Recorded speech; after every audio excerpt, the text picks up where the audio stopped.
up, Taiwan? I'm Liao with news from here in Taiwan and around the world.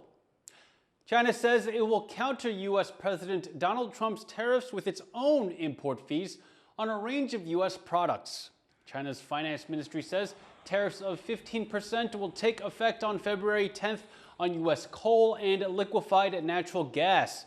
A 10% tariff will be placed on crude oil, farm equipment, and some cars. Beijing also says it will launch an antitrust investigation into U.S. tech giant Google.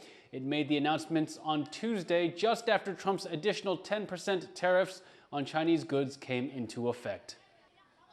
Meanwhile, Trump has agreed to a 30-day pause on tariffs he's threatened to impose on Mexico and Canada after the two trading partners agreed to boost enforcement along their borders with the U.S. The pause will give the sides time to hammer out a resolution to what could still be a looming trade dispute. Rosie Greninger has the latest. A deal to delay tariffs is struck just hours before US President Donald Trump's sweeping duties were set to hit two of the US's biggest trading partners. After speaking with their US counterpart, Mexican President Claudia Sheinbaum announced the tariffs will be delayed for at least 30 days. Me preguntó que cuánto tiempo quería poner en pausa. Le dije, bueno, pues vamos a ponerlo en pausa para siempre. Y me dijo, bueno, pues ¿cuánto tiempo? Le dije, bueno, vamos a ponerlo en pausa un mes. Y estoy segura que en este mes vamos a poder dar resultados. Buenos resultados a su pueblo, buenos resultados al pueblo de México. Under the deal, Mexico agreed to send 10,000 National Guard troops to the US border to stem illegal drugs moving into the United States. And just hours later, a similar agreement with Canada.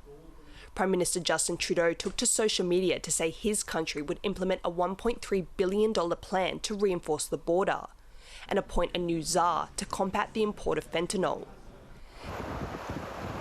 This after Trump claimed Canada and Mexico failed to prevent the movement of migrants and illegal drugs into the US. It puts a temporary end to a brewing trade war in North America, where Mexico and Canada had threatened retaliation for Trump's proposed 25% tariffs on all goods from both countries. Negotiations are set to take place over the next month to try and find a solution that does not include tariffs. But Trump's global trade war is not over. But when you're the pot of gold, the tariffs are very good. They're very powerful, and they're going to make our country very rich again. An additional 10% tariff still went into force on Chinese imports into America. Trump also citing illegal drug imports for that levy. Trump is set to speak with Chinese President Xi Jinping in the next 24 hours, saying if a deal cannot be struck, those tariffs will be substantial. He has also not backed away from his trade threats against the European Union. After EU leaders met in Brussels, European Commission President Ursula von der Leyen said they are open for dialogue with the US, but won't be pushed around. When targeted, unfairly or arbitrarily, the European Union will respond firmly. Economists warn Trump's proposed tariffs may backfire, possibly leading to higher inflation and higher costs in the US, something Trump promised US voters he would reduce. Il perd sa crédibilité parce qu'il renie des accords commerciaux qu'il avait lui-même signés lors de son premier mandat. Il va augmenter les coûts pour les consommateurs américains. Il va faire apprécier le dollar. But as Wall Street ended Monday's trading down, rattled international markets partially recovered from their losses after Trump backed down from some of his tariff threats. But with more trade sanctions on the horizon, investors will be watching what Trump does next. Eason Pan and Rosie Greninger for TaiwanPlus. Taiwan's economy ministry has promised help for Taiwanese businesses operating in Mexico that could be impacted by possible U.S. tariffs. 美国总统大选后的贸易政策变化将持续影响全球经贸环境。我们要未雨绸缪，为台商以及企业提供更完善的支持。 The ministry says it will set up consultation services and relocation support for the more than 300 Taiwanese companies that operate in Mexico. Those include some of the world's biggest semiconductor manufacturers whose exports could be affected if Donald Trump follows through on his threat of a 25% tax on Mexican goods. But tech leaders are also anticipating further tariffs that could more directly affect Taiwan. 美国政府下一波应该就是会针对台湾啊，特别是半导体，强迫台湾的这些晶圆厂还有相关的供应链搬到美国去制造。As reported earlier, Trump has delayed implementing those 25% tariffs on both Canada and Mexico by a month, pending negotiations. People in Taiwan are mourning celebrity Barbie, who died from complications from the flu, aged 48. Her death has led to concerns over the severity of the virus and a rush to get vaccinated. Chelsea Wu has more on the story. An outpouring of grief for Taiwanese actor Barbie, who died while traveling in Japan, aged just 48. Also known as Big S, she was known as a TV host in Taiwan and for her role in the hit drama Meteor Garden back in 2001. Her death has sent shockwaves through the public, especially among her longtime friends and colleagues from the entertainment industry.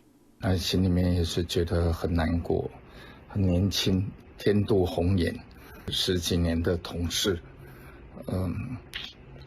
只能心中为他们祷告，加油，大 S， 一路好走。She died from complications from influenza that developed into pneumonia. While she contracted the virus in Japan, Taiwan is facing its worst flu outbreak in a decade, and Xi's death has led to a surge of people seeking vaccination. 一开始没有，就是不会想说有流感的那个通知就要去打疫苗。但是因为有这个新闻，会觉得说，好像要注意一下，因为流感其实可能并发症会蛮严重。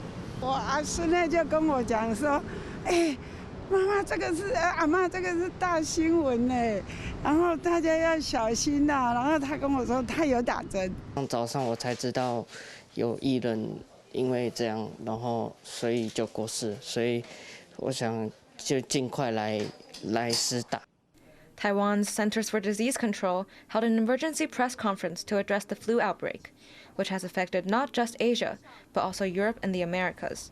Officials urged Taiwanese travelers to get vaccinated before heading abroad.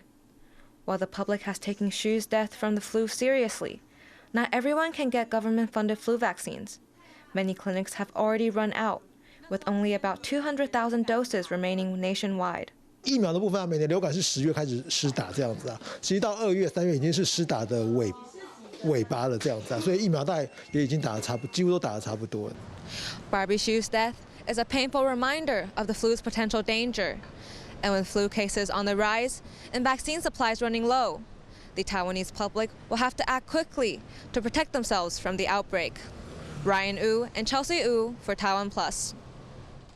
In honor of World Cancer Day, Taiwan's president has pledged additional government funding for cancer screenings.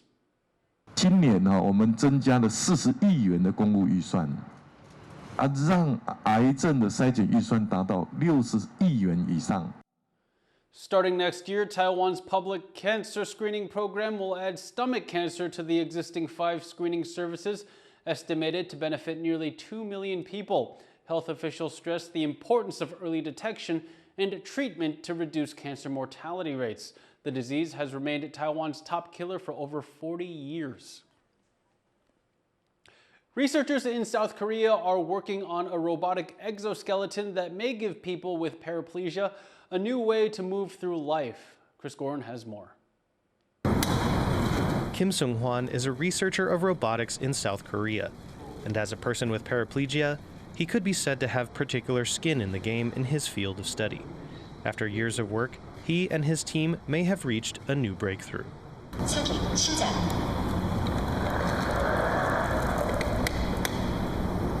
This new robotic exoskeleton was developed by the Korea Advanced Institute of Science and Technology. It might not only allow people with paraplegia to walk, but also move to its pilot, who can suit up directly from their wheelchair. Kim says it's given him new hope. 아빠는 지금 이렇게 휠체어를 타고 있지만 주어는 이제 이렇게 걸어다니고 뛰어다니고 있잖아. 이런 사람도 있고 저런 사람도 있는 거야. 하지만 아빠도 이렇게 걸을 수 있고 걸었던 적이 있었어라는 거를 좀 다양한 경험이라고 해야 될까요? 좀 그런 걸 좀 그냥 얘기해 주고 싶었어요. The suit weighs only 50 kilograms, has 12 individual motors, allows users to walk at speeds of over 3 kilometers per hour, and even walk upstairs. Cameras and sensors perform thousands of operations per second to keep it stable and avoid hazards. The high-tech suit was partly inspired by Hollywood. 그 아이언맨 좋아했었거든요. 근데 아이언맨 보면서 실제로 로봇으로 사람들을 좀 도와주면 좋겠는데 이런 생각도 있었고. The research team says their goal is to test their award-winning exoskeleton beyond controlled environments like the lab, in real-world conditions like uneven terrain and bad weather. All part of the team's mission to redefine what it means to stand on your own 2 feet. Scott Huang and Chris Gorin for TaiwanPlus. The price of fresh produce in Japan is skyrocketing, with a head of cabbage now more expensive than pork. But one family has found a way to beat inflation and boost their veggie intake at the same time. Harrell Hughes reports. Kazuki Nakata carefully tends to the green onions growing in the small yard outside his home in Kawasaki, Japan.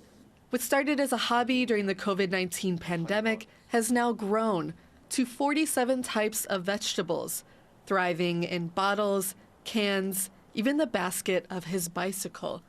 And it's become a valuable food source for his family as inflation takes hold. もともとこう家計用っていうところ発信スタートじゃなかったんですけど、今となってはすごいこう値段が上がってて、で今こう家計にもかなりこう助かってるのかなっていうのを考えると、この趣味やっててよかったなっていうのは最近思いますね。The cost of living in Japan skyrocketed in 2024, particularly for fresh produce. One of Japan's staple vegetables, cabbage, has tripled in price over the past year and is now more expensive than pork. Broccoli, lettuce, and other veggies also surged in price and have become unaffordable for many households. As a result, Japanese adults are eating less vegetables than ever before. But not the Nakata family. 作るようになってやっぱり今日これ取れるからダメになっちゃう前にとかでこうやっぱりこう野菜がこれができるからじゃあこのレシピにしようかって言って家でご飯食べるっていうのが増えたのでだいぶ生活費ので変わったの食費が大きく変わりましたね。The family has been documenting their home garden on YouTube, quickly gaining thousands of followers as viewers search for affordable answers to inflation. And the Nakata family is eager to share the benefits. 自分で種から育てた野菜なんで、もう美味しさ、通常よりも美味しさも何倍も美味しく感じるし、愛情込めた野菜だからね、なんかやっぱ違うなっていう感じがしますね。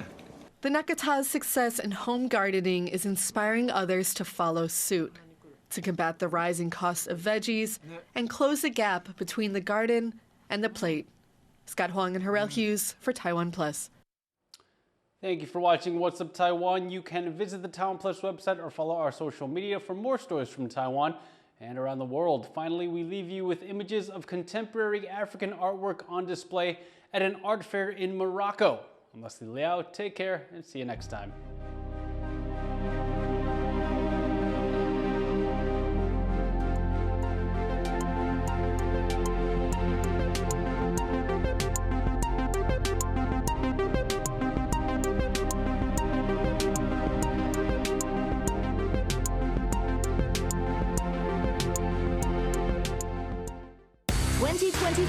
Is calling. Louder, brighter, and bolder. From the roar of the crowds to the quiet moments of triumph. A year to experience sports at its finest. Grab your tickets, tune in, and cheer like never before. Every play counts. Every minute matters. Game on Taiwan.